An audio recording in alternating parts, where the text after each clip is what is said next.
کیوں سجدہ سرکار نے آنا تھا فرش پہ نغمے تھے آقا کی سعادت کے عرش پہ درجے تھے آقا کی عظمت کے فرش پہ درجے تھے آقا کی سعادت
کوئی آدم بھی تو آئے ہیں خود رب نے بنائے ہیں یوسف کو بھی تو دیکھو کیا حسن بنائے ہیں لیکن نہیں آیا ان جیسا حسین کوئی دھرتی پہ نہیں آیا ان جیسا حسین کوئی تاجدار ختم نبوت زندہ باد زندہ باد تاجدار ختم نبوت زندہ باد زندہ باد بولے تاجدار ختم نبوت زندہ باد تاجدار ختم نبوت زندہ باد زندہ باد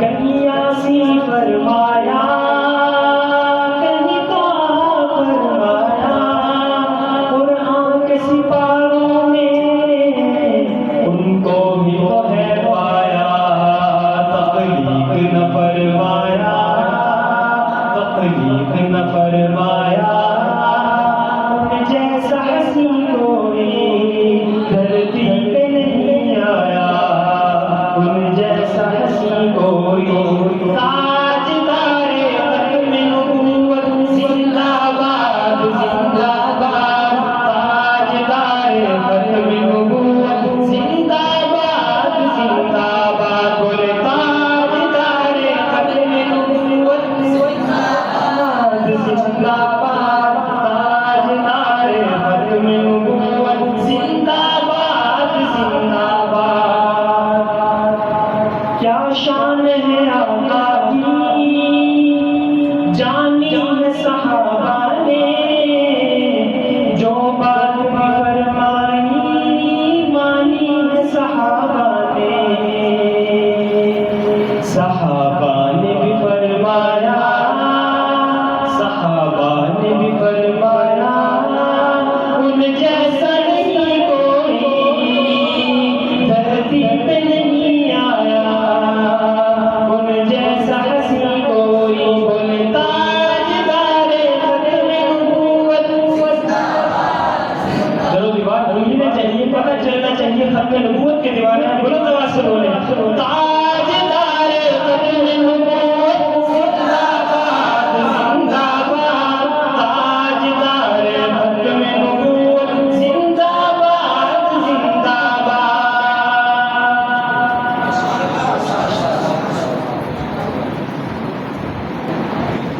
خوشیوں کا منظر تھا ماحول سہانا تھا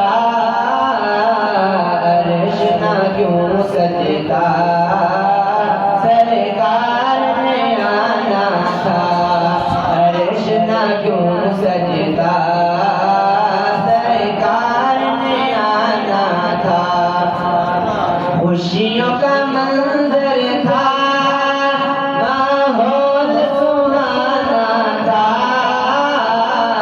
عرش نہ کیوں سجتا سرکار نے آنا تھا عرش نہ کیوں سجتا سرکار نے آنا تھا فرش پہ نغمے تھے آقا کی رسالت کے عرش پہ درجے تھے آقا کی عظمت کے فرش پہ درجے تھے آقا کی رسالت کے عرش پہ نغمے تھے آقا کی عظمت کے حوروں کے لب پر خوشیوں کا ترانہ تھا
سجدہ سرکار نے آنا تھا عرش نہ کیوں سجدہ سرکار نے آنا تھا مسجد اقصی میں کیا منظر تھے پیارے پیچھے قطاروں میں حاضر تھے نبی سارے مسجد اقصی میں کیا منظر تھے پیارے پیچھے قطاروں میں حاضر تھے نبی سارے آگے مسلے پر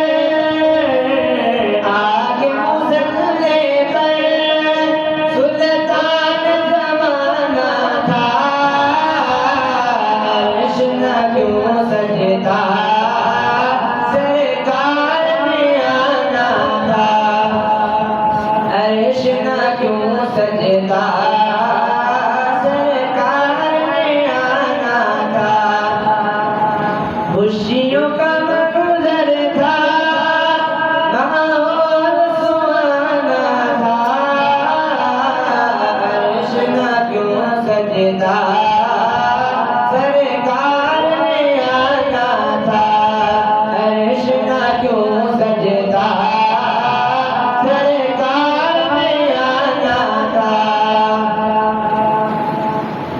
منزل سدرا پر جبریل نے عرض کیا شاہد عالم میں آگے نہیں چل سکتا منزل سدرا پر جبریل نے عرض کیا شاہد عالم میں آگے نہیں چل سکتا یہی عہد میری یہی میرا ٹھکانہ تھا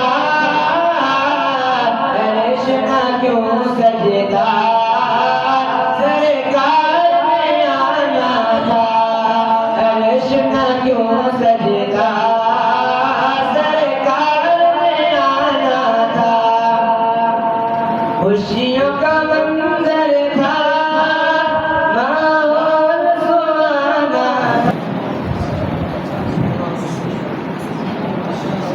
شہر محبت جہاں مصطفیٰ ہے وہ شہر محبت جہاں مصطفیٰ ہے وہی گھر بنانے کو جی چاہتا ہے شہر محبت جہاں مصطفیٰ ہے وہی گھر بنانے کو جی چاہتا ہے وہ سونے سے رنگ کر وہ چاندی سے بارتی نگر میں بسانے کو جی چاہتا ہے شہر محبت جہاں مصطفیٰ ہے وہی گھر بنانے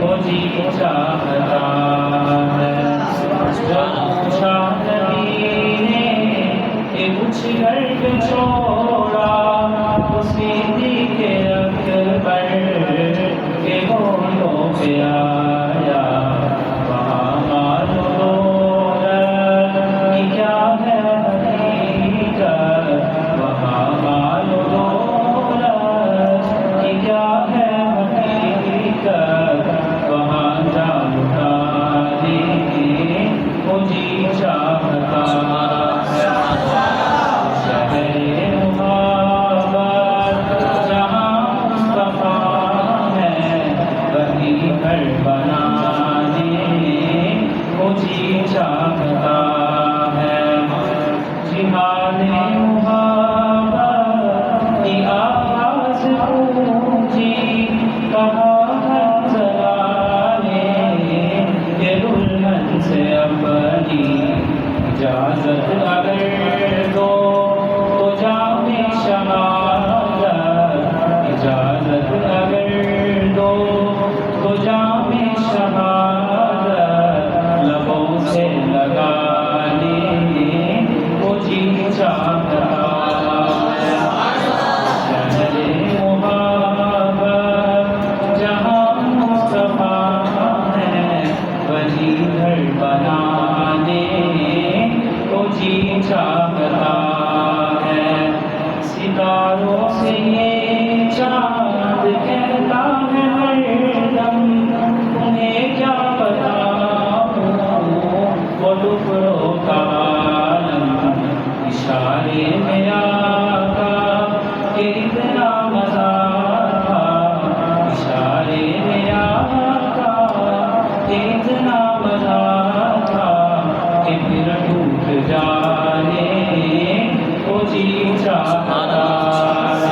ماشاءاللہ پہلی دفعہ ہمارے سامنے اور بڑی ہی اچھے انداز کے اندر بڑی اچھی آواز کے اندر آپ کے سامنے ایسا قصیدہ پڑھا جس میں رسول اللہ صلی اللہ علیہ وسلم کی محبت کا اظہار صحابہ کے کمالات کو بیان کیا تھا کہ حضور صلی اللہ علیہ وسلم کے تیار کیے ہوئے فوجی وہ سرحد کی ایسے حفاظت کرتے کہ وہ کہتے ہیں کہ اگر ہمیں ہونٹوں سے جامع شہادت کی لگانا پڑے تو ہم اس کے لیے تیار ہیں۔ تو پھر مجھے کہنے دیجیے محمد قمر ہیں ستارے صحابہ، محمد قمر ہیں ستارے صحابہ، ہمیں جان و دل سے ہیں پیارے صحابہ، خدا کو ہے محبوب ان کی ادائیں، خدا کو ہے محبوب سارے صحابہ۔ کبھی لشکرے کفر و باطل کے آگے، کبھی لشکرے کفر و باطل کے آگے اسہمیں نہ بھاگے نہارے صحابہ۔ شریعت کی سب کرتے ہیں ترجمانی، شریعت کی سب کرتے ہیں ترجمانی، حسیرت کے دل کا شمار صحابہ، حسیرت کے دل کا شمار صحابہ۔ شریعت حقیقت ولایت، شریعت حقیقت ولایت، ہر فن کے جامع ہمارے صحابہ، ہر فن کے جامع ہمارے صحابہ۔ کتاب و خلافت و امامت کے سردار، کتاب و خلافت و امامت کے سردار، سمجھتے تھے سارے اشارے صحابہ۔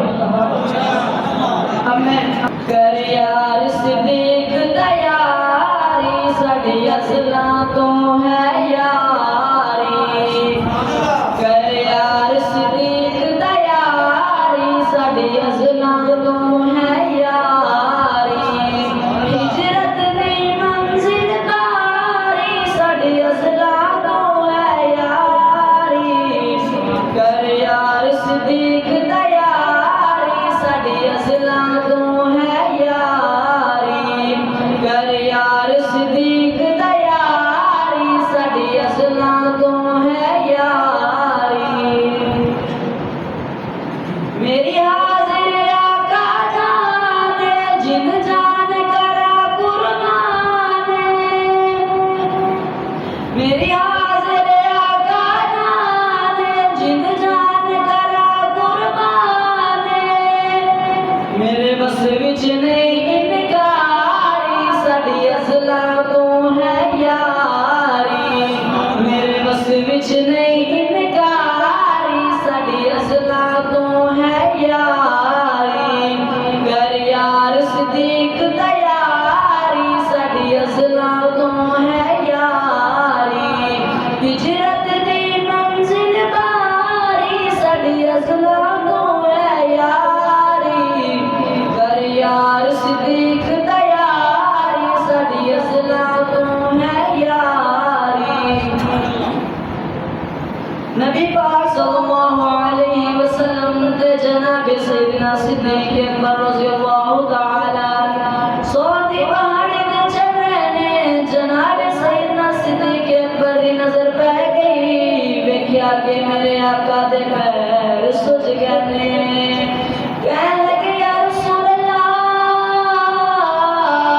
کیوں سج گئے پیر نے تیرے، ان کس لئی گندے میرے، میں بن جاواں اس باری ساڈی اصلاں تو ہے یاری، کر یار صدیق تیاری ساڈی اصلاں تو ہے یاری، کر یار صدیق تیاری ساڈی اصلاں تو ہے یاری۔ تیرا بار صدیق اٹھاوے تینوں کوئی تکلیف نہ آوے، تیرا بار صدیق اٹھاوے تینوں کوئی تکلیف نہ آوے، تعمیل دی جڑ سا چاڑی ساڈی اصلاں تو ہے یاری، کر یار صدیق تیاری ساڈی اصلاں تو ہے یاری، ہجرت دی منزل باری ساڈی اصلاں تو ہے یاری، کر یار صدیق تیاری ساڈی اصلاں۔ الحمدللہ الحمدللہ رب العالمین الذي خلق الإنسان وعلمه البيان، والصلاة على سيد المرسلين وعلى آله وصحبه أجمعين۔ آزمائش کے لپٹے ہنگاموں میں، آزمائش کے لپٹے ہنگاموں میں وقت نے ان کے نشانات قدم دیکھے ہیں، آزمائش کے لپٹے ہنگاموں میں وقت نے ان کے نشانات قدم دیکھے ہیں، تختہ دار پہ پہنچے تو چوم لیا، تختہ دار پہ پہنچے تو چوم لیا، ایسے دیدار بھی تاریخ نے کم دیکھے ہیں۔ محترم قابل فخر ساتھیو کرام، میرے ہم سفر ساتھیوں، السلام علیکم ورحمۃ اللہ وبرکاتہ۔ میں آج آپ سے آپ کے سامنے جس موضوع پر بات کرنا چاہتا ہوں اس کا عنوان ہے مولویت۔ ویسے تو یہ دنیا تضادات کا مجموعہ ہے، جہاں بلندی ہے پستی بھی ہے، یہاں سیاہ ہے تو سفید بھی ہے، گرمی ہے تو سردی بھی ہے، بہار ہے تو خزاں بھی ہے، پھول ہے تو کانٹے بھی ہیں، دن ہے تو رات بھی ہے، مومن ہے تو کافر بھی ہے، صالح ہے تو فاسق بھی ہے، جاہل ہے تو عالم بھی ہے۔ معزز حاضرین، اگر دنیا میں غریبی کا وجود نہ ہوتا تو امارات کی قدر نہ ہوتی، اگر دنیا میں بھوک کا نام و نشان نہ ہوتا تو شکم سیری کی قدر کون کرتا، اگر دل غذا نہ ہوتی تو پھولوں کی توقیر نہ ہوتی، اگر بیماری نہ ہوتی تو صحت کی قدر کون جانتا، صحت کی قیمت کون جانتا، اگر موت نہ ہوتی تو زندگی کی حفاظت کیوں کرتا، زندگی کی حفاظت کون کرتا، اگر جہالت نہ ہوتی تو حصول علم کے لیے انسان مشقت کیوں اٹھاتا۔ جب دنیا کی پشت چہروں سے خالی نہیں تو ضروری ہے علماء بھی موجود ہوں، جب ضلالت اور گمراہی کی طرف بلانے والے بہت ہیں تو ضروری ہے حق اور صداقت کی دعوت دینے والے بھی ہوں، جب وسوسے ڈالنے والے، شک و شبہات پیدا کرنے والے بہت ہیں تو ضروری ہے شک و شبہات کا کانٹا نکال کر ایمان یقین پیدا کرنے والے بھی اس دنیا میں موجود ہوں۔ جب دنیا فرعون اور قارون کے واسطوں سے خالی نہیں تو ضروری ہے انبیاء علیہ السلام کے واسطوں سے بھی وزن جہان خالی نہ ہو، بلکہ میں تو کہتا ہوں، میرا دعویٰ ہے دنیا میں کسی کا وجود اتنا ضروری نہیں ہے جتنا علماء حق کا وجود ضروری ہے۔ دنیا اور آخرت کی کامیابی کے لیے علماء کا وجود ضروری ہے، دنیا کی بقا کے لیے علماء کا وجود ضروری ہے۔ آپ ایک لمحے کے لیے سوچئے، اگر علماء نہ ہوتے تو کیا ہوتا؟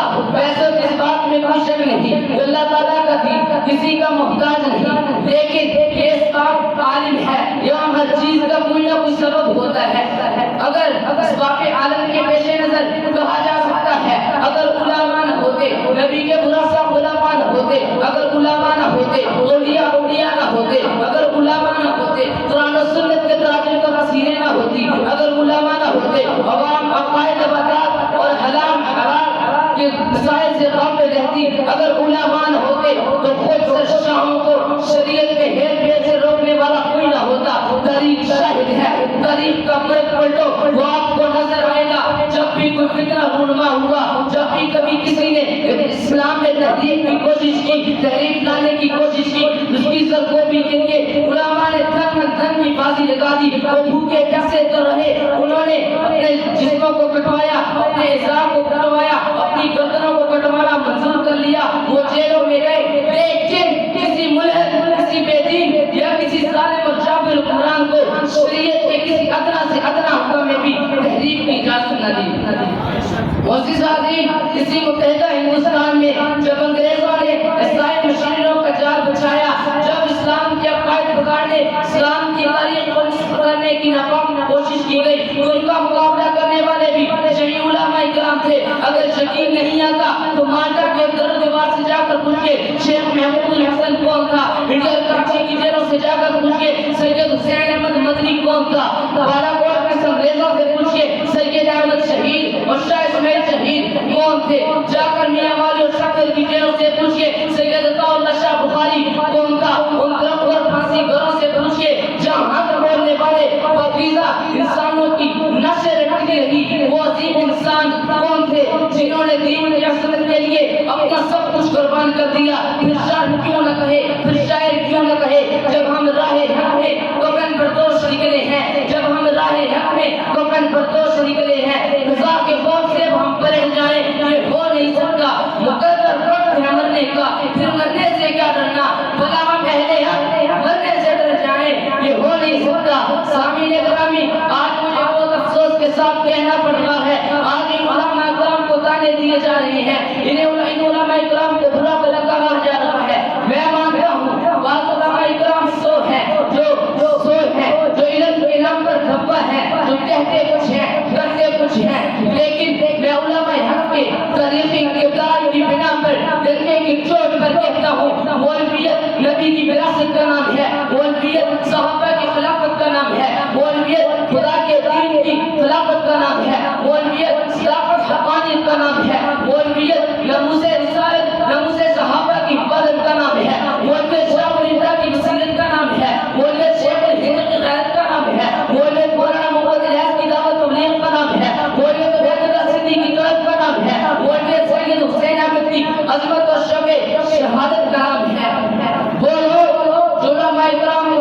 دیتے ہیں، علماء کرام کو برا بھلا کہتے ہیں، علماء کرام کے سب سے بڑے دشمن ہیں.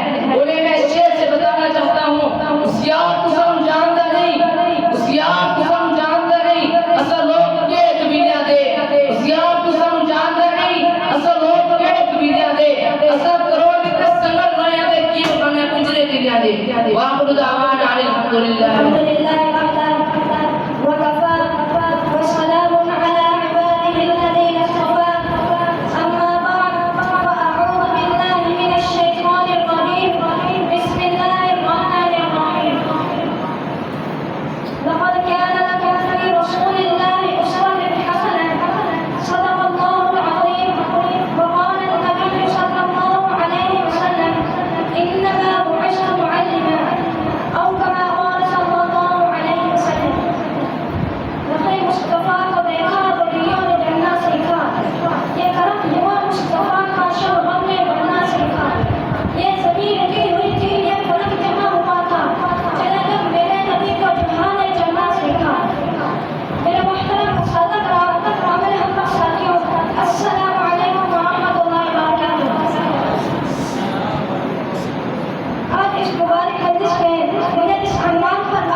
صلى الله عليه وسلم خيركم من تعلم القرآن وعلمه کما قال علیہ الصلوۃ والسلام۔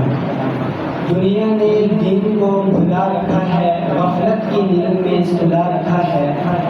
دنیا نے دین کو بھلا رکھا ہے، غفلت کی نیند میں سلا رکھا ہے۔ اس دور میں خوش نصیب ہے وہ رہبر جس نے قرآن مجید کو بھلا رکھا ہے۔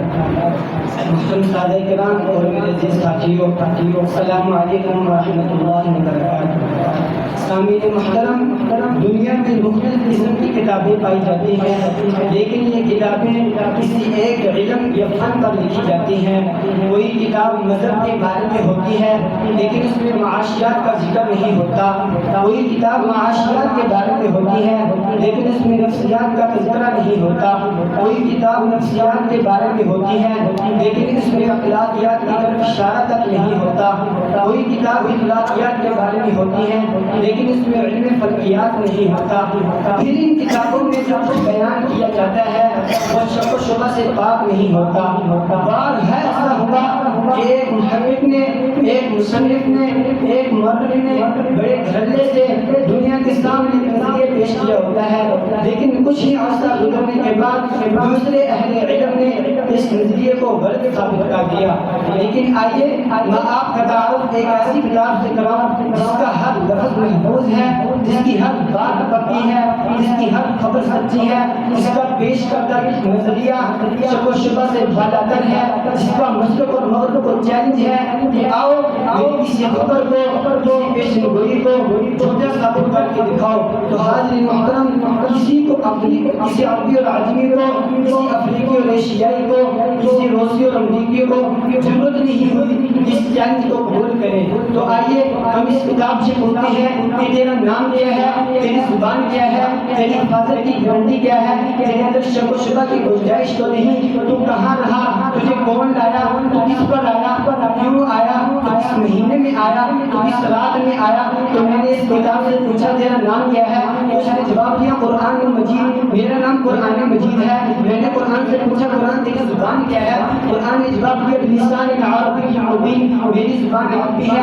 میں نے قرآن سے پوچھا قرآن تیری حفاظت کی گارنٹی کیا ہے، قرآن نے جواب دیا انا نحن نزلنا الذکر وانا له لحافظون، میری حفاظت کا ذمہ خود رب کائنات نے لیا ہے۔ میں نے قرآن سے پوچھا قرآن تیرے اندر شک شبہ کی گنجائش تو نہیں، قرآن نے جواب دیا ذالک الکتاب لا ریب فیہ، یہ وہ کتاب ہے جس میں شک اور شبہ کی گنجائش نہیں۔